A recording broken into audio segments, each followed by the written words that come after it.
జిల్లా నూజివీడు నియోజకవర్గం అగిరపల్లి మండలంలో రాష్ట్ర గృహ నిర్మాణ సమాచార శాఖ మంత్రి కొలుసు పార్థసారథి పర్యటించారు.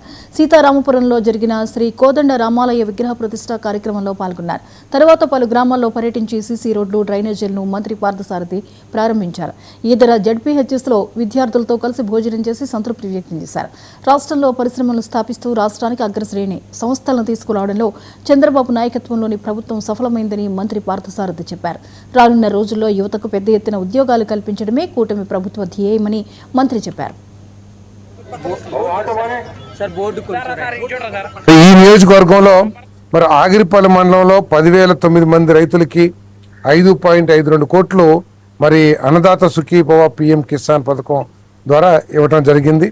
మొత్తం నియోజకవర్గంలో 19.77 కోట్ల రూపాయలని అన్నదాత సుఖీభవ కింద చెల్లించామని చెప్పేసి మనం చేస్తా ఉన్నాను. నేను మరి 50% రాయితీ మీద పచ్చి రొట్టె విత్తనాలు కానివ్వండి, 50% రాయితీ మీద యంత్ర పరికరాలు కానివ్వండి, 80% డ్రోన్ ఎవరైనా తీసుకుంటే 90%, 90% బిందు సేద్యం, మరి 100% సబ్సిడీతో ఆయిల్ పామ్ మొక్కలు. ఈ విధంగా రైతును ఆదుకోవటానికి మరి ఈ ప్రభుత్వం అన్ని విధాలా కృషి చేస్తుందని చెప్పేసి కూడా నేను మనం చేస్తాను.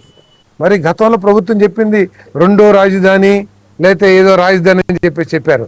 రెండో రాజధాని అని చెప్పేసి అడ్మినిస్ట్రేటివ్ రాజధాని ఏదో చెప్పారు, ఎగ్జిక్యూటివ్ రాజధాని అని చెప్పేసి ఒక్క ఆఫీసుని కట్టారా? ఆయన చేసిందల్లా ఆయన ప్యాలెస్ని కట్టుకుంటాం అంతే కదా.